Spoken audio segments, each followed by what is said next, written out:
All right, well, thank you for coming. I was guessing we'd be kind of a small group this morning, so excited to have you. My name is Julie Sykes. I'm a professor at the University of Oregon and also the director of the Center for Applied Second Language Studies, CASELS, there, which is one of the Title VI LRC centers, newly renewed, so we're excited about that, which is great. And Linguafolio Online is a long-term partnership that we've had with STARTALK. However, I'm fairly new to that partnership, so it's not my sort of original product. And so coming in has given me a really, I don't know about unique perspective, but definitely a different perspective on, okay, well, how do teachers want this? And my focus in my research is always, what does the learning theory tell us? And what do we do with that? Right? Like, it's one thing to look at all these things and have all these great ideas, but in the end, when you're standing in a classroom with 30 kids or 15 kids in front of you, what do you actually do with it? And how does this sort of transfer? And so the goal this morning is to look at that and then also think about kind of a little bit of reflection on how people use the LFO, and then also what to do kind of moving forward for next year as you're thinking about your proposals for new programs, those kinds of things. So some outcomes. These are sort of key, I don't want to call them administrative, but more sort of inline outcomes. One, you'll be able to discuss ways LFO was used in 2014 programs. And the goal is not to show you tons of data, but rather help you see how people are using it to give you some ideas, right? Then implement LFO to go in upcoming summer STARTALK programs. I think you'll see some pretty exciting developments in the area of mobile that'll make things much, much easier for you. And then suggest future ideas for improving the LFO experience. So also what I want to do is hear from you.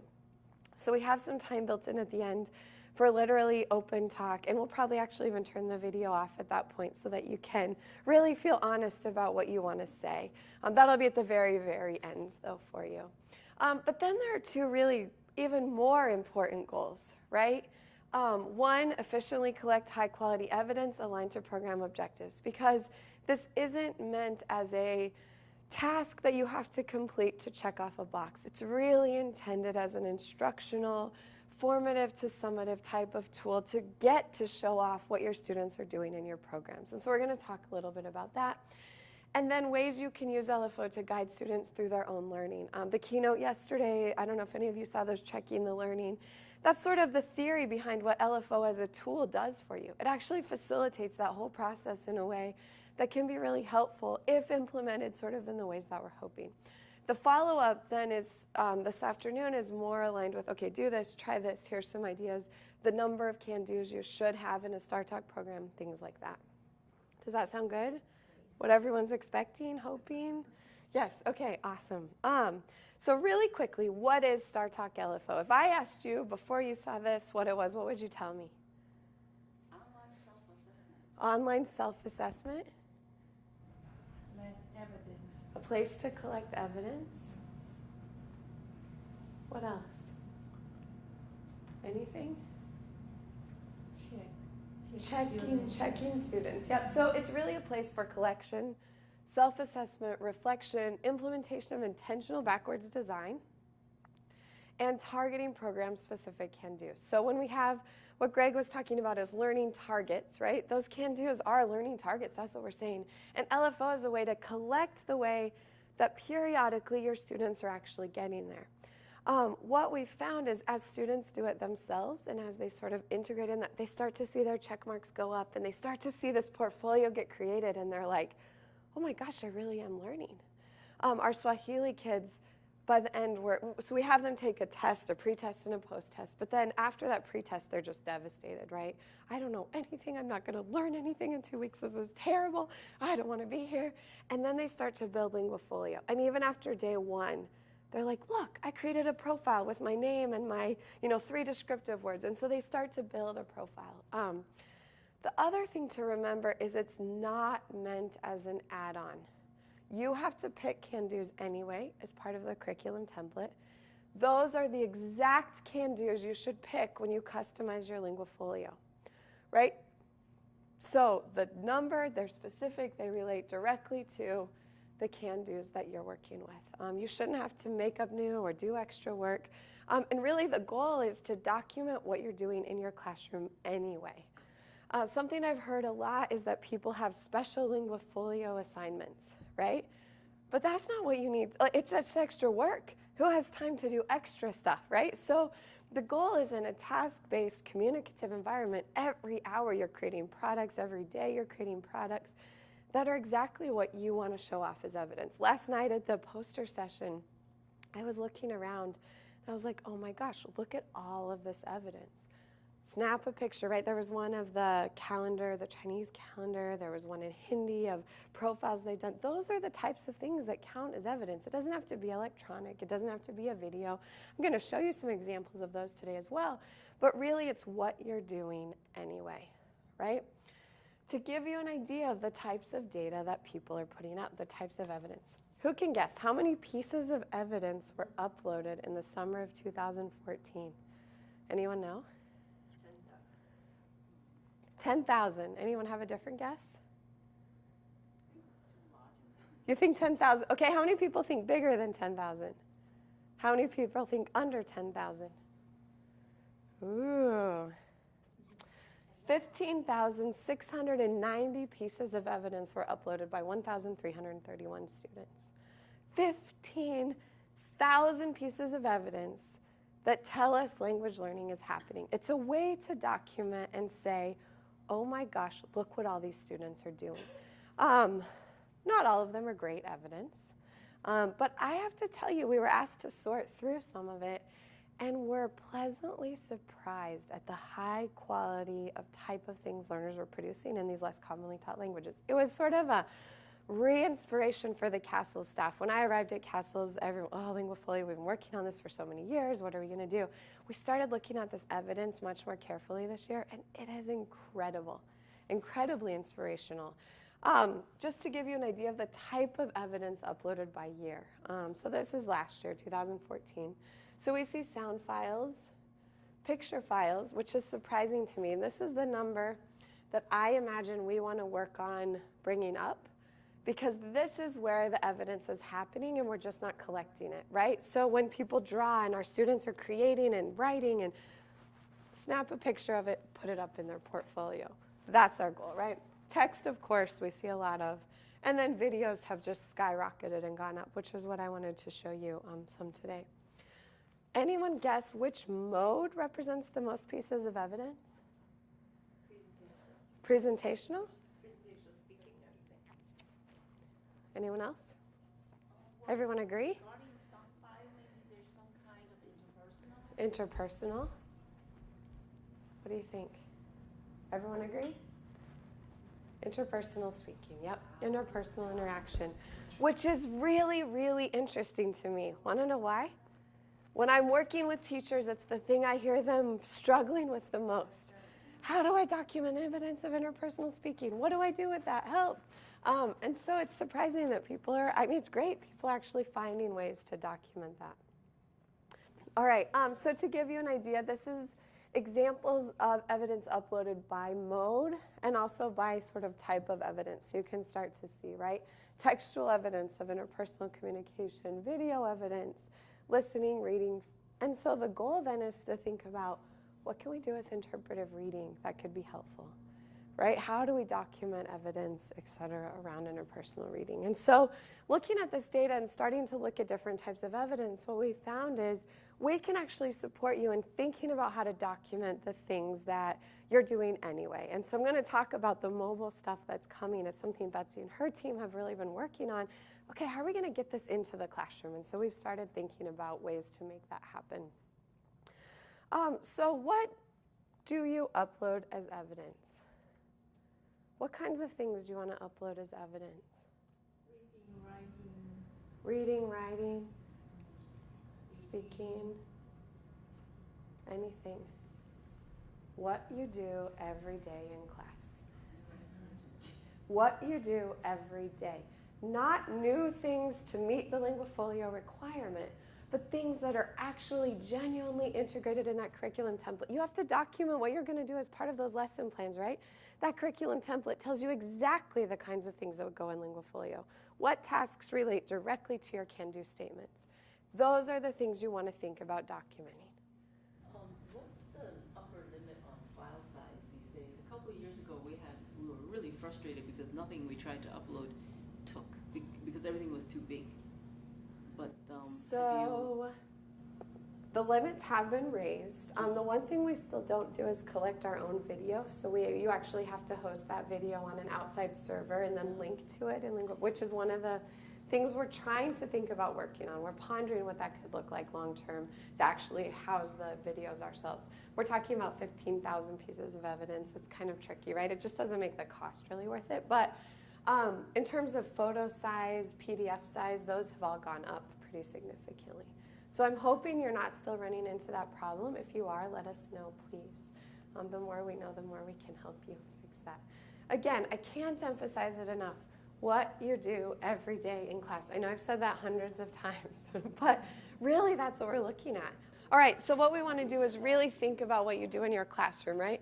Imagining you're working with one of these 3 can-do statements. What would a lesson look like? What would the pieces of evidence look like as you're building those lessons into your class anyway? So we have 3, 1 at the novice low level and 2 at the novice high levels, and we'll let you pick which one is most relevant to your program. Since they practice a lot, they feel confident to introduce themselves, and so proud of themselves. They do enjoy that. And then you go that to the age. next level, which is, I can make plans with others. All you have What to are you do doing is for link recess? the And what are you have going them to do link their tomorrow? Voki right into What their are you watching tonight? Yeah, but for the beginning, they need to talk about the name, my name Yeah, is, presentation. and So that if you want to do something like interpersonal, that. so one Just thing very we've done with simple one. Voki and Zoom Then they Voki can is they talk actually have the more students afterwards. do a dialogue. So you have 2 Vokis, right, talking, and there's other programs, it's not just Voki, where you can have an avatar talk to an avatar, and so that demonstrates their interpersonal, right? And we do it like an information gap, so it's not a performance of a greeting or finding out information. It's actually, here's what you know, here's this, use Voki to figure out, or use this telecollaboration tool to figure out what you're doing from each other. So any of that stuff can then be used as evidence of what they're doing. So we're talking about sometimes they survey their classmates and write down their information. So with that piece of The the survey, so I is a click a picture of that survey, put it up. Absolutely, So that's that could perfect be, evidence. Okay, so interpersonal speaking doesn't have to be sound file or video Absolutely file. It could be not. textual, picture. Textual, exactly. And we did a survey on pets, and we had pictures of pets, and we saw the number of pets in the class. They asked each other, and then they made a bar graph. Perfect. So the that bar could be a graph. couple can-dos, Oh, we right? could do both You of could them. upload that same piece of evidence for a couple of different can-dos, because what you're doing there is mixing skills and mixing functions to be able to do a bigger task. And so that evidence then can go up. The problem there is the evidence itself is not in the target language. So you're going on trust that the student used the target language to get these Right. ends. Well, But they right, wouldn't with be able to 12 get the right students. answer. But they also wouldn't be able to get the right answer without good communication. So you want to set up that task where maybe you circle the number or do something. Sorry, I'm just getting over this terrible cold. And so some way there has to be good communication to make the end result effective. I mean, that's what we want to happen anyway. So If we have an audio file, those are easy to upload. direct upload. So an audio file linked to the piece of evidence, I think would be really good. that's So a if you walk, have the that's a complete. The Yeah, if audio you- file is the evidence. if you have like the picture of the completed survey and then an audio file of what the student said to get to that survey, I think that'd be really good. That'd be really good. So If I- you could if I upload were that as two two pieces of pieces of evidence evidence. for the Link same to that can-do. one Because the can-do. goal That is one not can-do. just one per can-do. The goal is there's a continuum that they start out like, I can do this with a little help. And then the more you do it, the more you become an expert. So if you think of recycling that we do anyway, that's the goal, is that your evidence documents that recycling as you're going through. I don't know if this is an appropriate question right now, but we find that we have some evidence that meets the requirements of several can-do. Absolutely. So do we have to upload it with each can-do I statement? would pick the place you think it best fits, or if you really want to show it off, right? So think of it as a way to show off your best work and what's going on in the development in your program. So if you want to put it up 3 times as part of each of these can-dos, great. I mean, integrated skill building, right? That's what we want to happen. But if you find it's better suited to just one can-do, upload it there. It's whatever is the best sort of fit for the objectives of the classroom, right? So if you write your can-dos on the board every single day, best practices, or it's in their devices, whatever they're doing with it, and they can say, look, I can meet all these can-dos by putting these all together, perfect. That's the Okay. goal. So we're done. You got it covered. Done, I'll let you finish presenting. Sounds like it's good. I hear they have a perfect plan, so let's hear this group first. One of the main things as we get into Linguafolio, we're asking how she does a Linguafolio, so because we've had some difficulties in the past, and every year it's coming better, and we like her plan is twice a week as they go into the control lab and work with that. So for us, it's a learning process, and as we go through it, we learn more and we gain more from doing it all the time. So our plan is to include Linguafolio more, and as the students get more familiar with it, they will gain more, and the program will benefit from it as well. Nice. So give me an example of, do you have one of your can-dos in the evidence you're picking? Okay, well, one thing we were doing is we have different classes, and one class visit another class. So when kids introduce themselves, we taping that. Perfect. And that recording then goes up as your evidence in Right. Linguafolio. So kids feel so fun for themselves. Great. Yeah, sounds great to me. Nice. Excellent example. All right, let's go to this group over here. We were looking at I can exchange personal information, and with your help, we came up with the idea of using two vokies. So we had two ways of doing this. One was to use two vokies of two students talking to each other, exchanging personal information and uploading links to those two vokies as evidence. And the other way of doing it was I can exchange personal information. We often do it as a mingling activity anyway, with a form that a student has to fill out, names down one side, where you're from, another column, how old you are. And so taking a snapshot of that completed form would be one piece of evidence, and then maybe a little bit of audio of the students talking to get that form completed would be another piece of evidence, but the same can do. So a survey, right? If you do a Yeah. survey in the classroom, upload that survey as evidence of communication that's actually happening, right? Nice, excellent. Are there any other ideas that people want to share? No, not in the back. All right.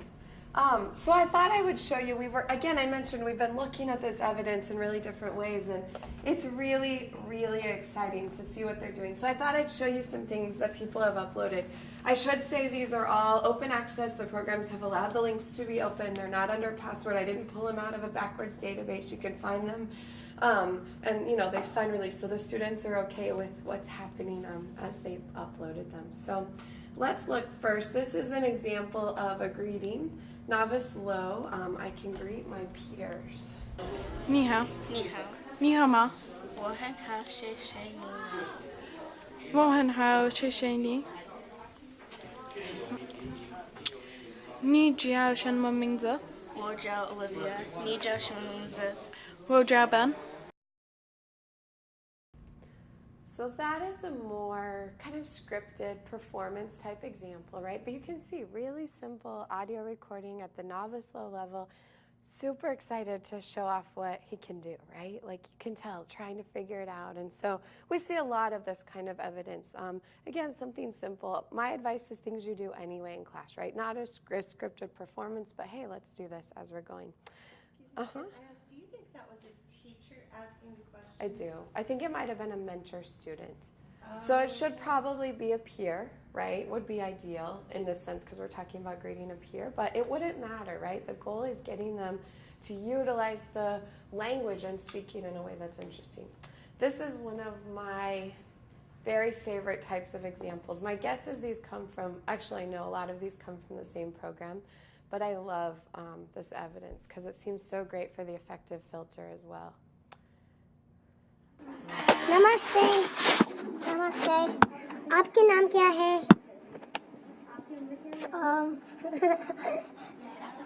There stops okay. It's his turn. What? Okay. Marina Rishi. Hey.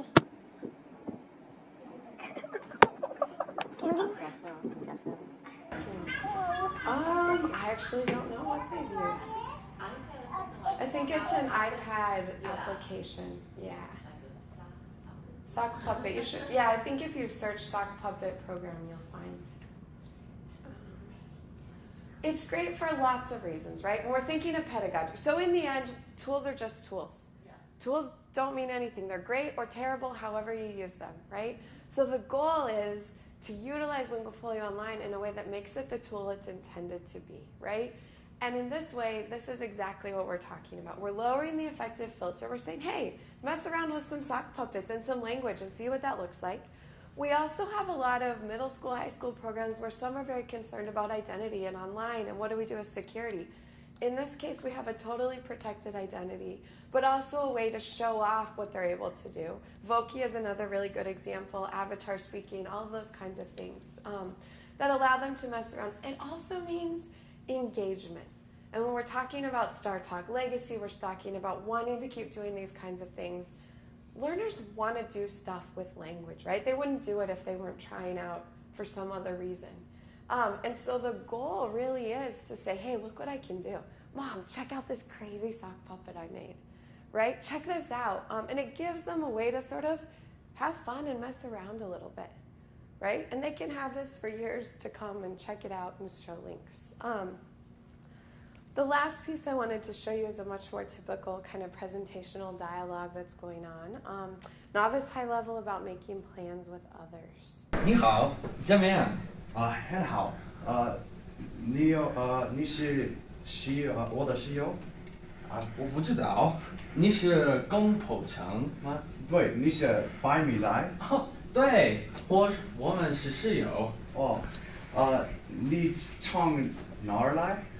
我现在住在夏威夷州，但是我是从华盛顿来的。你住在哪儿？哦，我住在犹他州，我从犹他州来。Aha. All right, for time's sake, I think we'll stop it there. But that gives you another example, right? The dialogue, interpersonal, etc. So one of the hardest parts of this is how do I get this into an online site with the technical, and what if we're out in the field, and right, I hear all kinds like, I don't know how to do this, the technical, the security, all these things that are frustrating for teachers, right, in programs, and it takes so much time. And so what we care a lot about and what the STARTALK team is amazing at is like, okay, let's fix it. Let's do something, because we know the outcome is good, we know the pedagogy is good, so let's make the tech easier. And they've just been great at doing that. So I bring you LFO to go. Something we're extremely excited about at Castles because we've seen it working in other contexts aside from STARTALK, but also because it seems to fit really well with the STARTALK model, right? And what's happening as we're out on field trips, etc. What LFO to go does is allows you to directly upload your evidence from the mobile device all the way up into Linguafolio Portfolio. So you don't even have to go to a computer lab if you don't have one. We have iOS ready to go. It's ready to launch for 2015, and we're working on Android. So the goal is you actually have both. Previously, there's never been an Android version, which has made it really hard for programs to use it. And so we're actually going to allow you to log into your Linguafolio. Things have to still be set up online the way you did before, program directors, teachers, all of those things. But once that's set up, a learner can log in on their own device, on program iPads, on one iPad that can go around. Then they can take pictures and upload directly to their group-specific customized can-dos for their specific languages. In doing so, let's imagine you are doing a drawing activity, something we do a lot when we're talking about description, right? Draw a crazy monster, and then describe the monster to your peer and have them try to replicate and draw, and then they switch.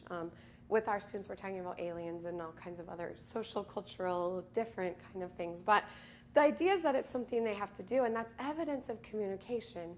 And so then click a picture of both the drawings together, describe it in one sentence, and there it goes up into their portfolio. And so this is available in the App Store now. You're welcome to download it and mess around with it, check it out. I should say maybe wait a couple weeks. The i8.1 iPhone release, we're still fixing that up. We found a couple glitches, but it's there, and you can start using it. The evidence upload won't be ready until later next year, but you can at least check out what your profiles look like in this app now, if that makes sense to you.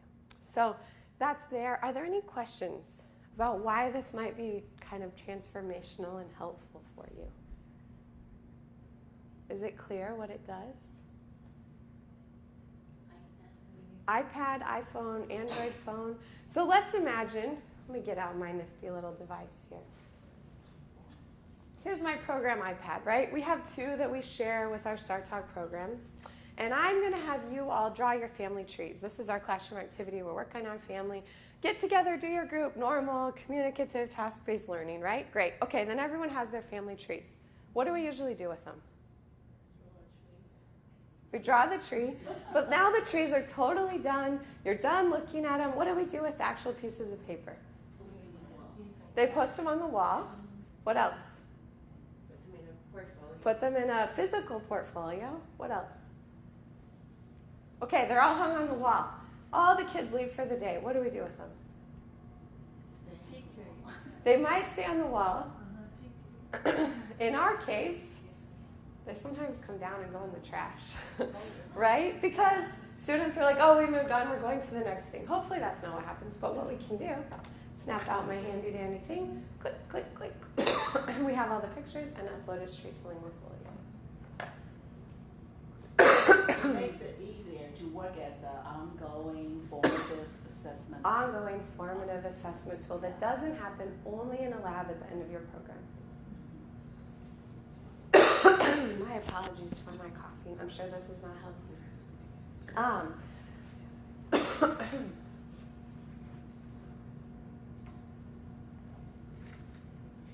The other thing it does is it lets students show off what they care about. So ideally, they all have their own, high schoolers especially, have their own smartphones. They're working with them anyway. They're always just logged into Linguafolio, and we do something cool in class. They're like, wait, I want to snap a video, put it in my portfolio. Bam, up it goes. Yeah, I was hoping that tea would help. This summer, I think some of we have iPad for each student, so they tried to do it from their iPad and said if they were told that like flash something, so it's not compatible. Right, so it hasn't been compatible at all with STARTALK LFO. We didn't know that. Yeah, so this is brand new. This is the first time that LFO has been.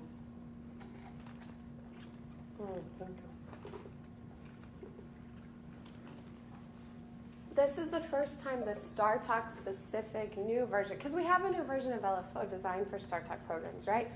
Where you can customize your can-dos, where you can work with it in a way that's not quite so comprehensive and overwhelming for students. And so now the next sort of iteration of that is a mobile application, which allows it to happen really as formative assessment. So all those places that Greg was talking about, checking your learning and find out how they know, right? This is a great place to document that and to collect it. And what it does then for STARTALK as well is they get to say, look, this is what our learners are doing across the country, right? This is what this evidence really looks like. So the better you do, the better we all sort of look, right? And it's not about better teaching per se, it's better thinking about how we document that evidence in a seamless, non-invasive, non-sort of frustrating way to make it integrate into our courses, right? Tools are only as good as we let them be. Right? And so that's what we're really hoping to support you in doing and talking about. Any more questions about that? Comments? Do you like this? Do you think it'll be good for moving forward? Are you going to build a database of model evidence for different levels, different can-dos? We have the evidence. It kind of depends. It's a really good idea. So I think it's definitely something we should do, right?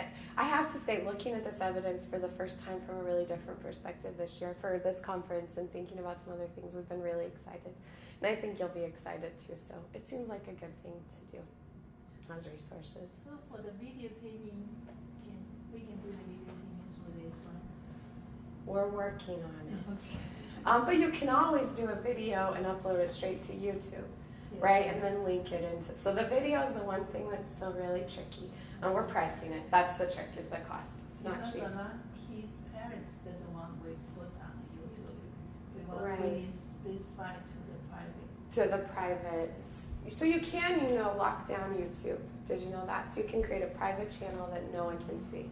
But if parents don't want that, the goal is a secure server where you can put it. We're working on it. That's something we're really thinking about for 2015. We know that standards have gone up, and so we're trying to see if on the budgets that we all have in the reality of education, can we match that, right? The server rooms, even alone at YouTube, you can imagine what they look like. And we have one office for 12 people. So that's kind of the way that we're working with things. Other questions or comments? All right. Oh, go ahead. So will we access this the same way we access Linguafolio? Yep. So what you'll do is you still have to set everything up online. So the program director has to go in, create the group, select the customized can-dos, totally normal. One thing we are changing is program directors automatically integrated into the course as soon as they set up the group. So you don't have to re-register as an instructor. So that'll be helpful, I think. But then you just use your login. And this is for student accounts, right? So these are the students. So the students log in with their LFO account, and what they're going to see is just a mobile version of the portfolio that they have anyway. So if they've already uploaded 4 pieces of evidence, those pieces of evidence will show up in this application. They're not two separate. They're the same. It'll be available to use in STARTALK programs in 2015.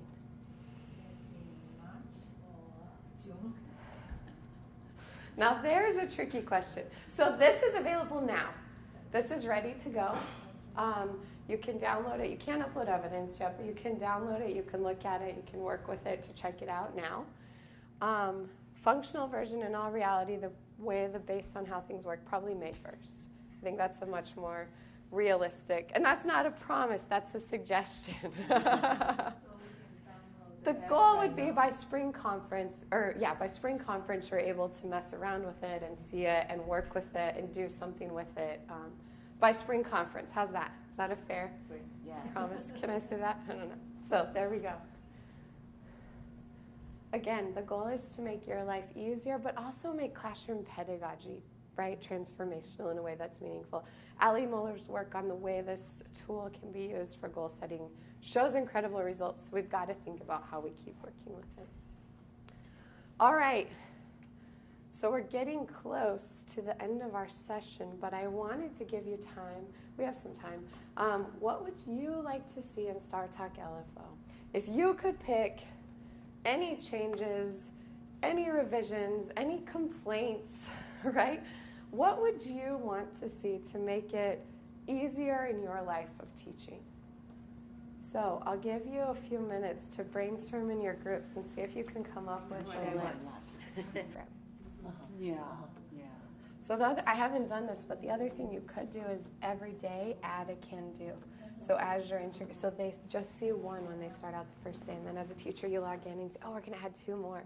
Oh, we're going to add 2 more, because they show up in real time. So you could utilize that as a way to scaffold them into all the things they're learning. Or you can put them all there at the beginning, which is what we've done previously, and then the students see, oh, by the end of this program I'm going to be able to do all of this. Then it would be ideal if we could time them, put them all in, and time them to appear release at at a different release dates. date. Oh, that's an interesting idea. That'll be tricky. Also, ideally we'd like a menu, that we're going to upload text, audio, video, picture, and we choose that and then we upload it and it's done. More than what you have now. Yeah, for every evidence, that they just choose what it's going to be and they upload it there. Trying to understand how that's different than the menu you see now. So Maybe when you I go don't in, understand those that. big colored buttons, have you seen the colored buttons? I'd have to review it. I'll yeah. show you. I have Okay. some images I'll show you afterwards and we can look. I think you might already have that. That would without be knowing fabulous. it. But maybe we need to point you in that direction more Uploading carefully. video would be wonderful. Direct video upload. Yes, that's what we need. Direct That's it. video upload. Okay. Yeah, you can set it like, 5 seconds. That's my top I dream. see the dollar amount spinning in my head. She says 3 seconds, 5 seconds. It doesn't Yeah. have to 3 be seconds, long, 5 seconds. part of a Right, video, right. Yeah, part of a video. All right, we'll Yeah. think about that. We'll work on it. I guess we Awesome. rely All right, on let's see what this group is coming with. Good. Oh, sorry, I didn't mean you to stop talking. No. One of the things that we experienced problems before in the last 2 years is that students forget their passwords, so they had the individual passwords. So we're learning now that we can have the same password for all the students, except the names of the students will change. Right. And that will facilitate, because from year to year we're starting all over again with the students. And it's Right, been and very that's a difficult. hard- They have forgot their passwords. And then they don't have emails to reset their. Yes. Right. You can always call us, so we can reset that for you too. Well, The you are trick not is that problems. we're on West Coast time, so Yeah. if it's 8 in the morning East Coast, no one's Yeah, we around. learned that, so every kid has first name, last name for the ID, but we have, every kid has same password. That's a great idea. So it's easier for us. Perfect. That's a really good idea. It is. I love that idea. That is a good idea because it's not something that's super secure outside of your program, right? Like internally at whatever there is. Great idea. The other question we had was in the can-do statements, and she has said that she practices before going on the computer online, so the students are familiar. We've done it without practicing, and it becomes very difficult because it's all new to them. And they don't understand what it really means. Right. When you say I Because can't. this is assessment, so Right. we want they achieve that, so we practice first, then we do the assessment. So my advice would be put the practice and the performance up, Right. so they can see how much they've grown, because that's what we're talking about is that process, and then they can see them move sort of along that continuum, right? So, It's work in progress. work in progress, exactly. All right, let's come back together. So we'll have to, All right, here are the things I have so far. Video direct upload. Oh, yeah. That's no promise, but I promise to think about it. How's that? Same password for all the students, which is good. Or an easier password reset of some kind. What else were there? Menu for uploading, which we're going to look at. What else? Look at others' evidence. Be able to see different, so model evidence. That seems like a really, really important piece. Model evidence. What else?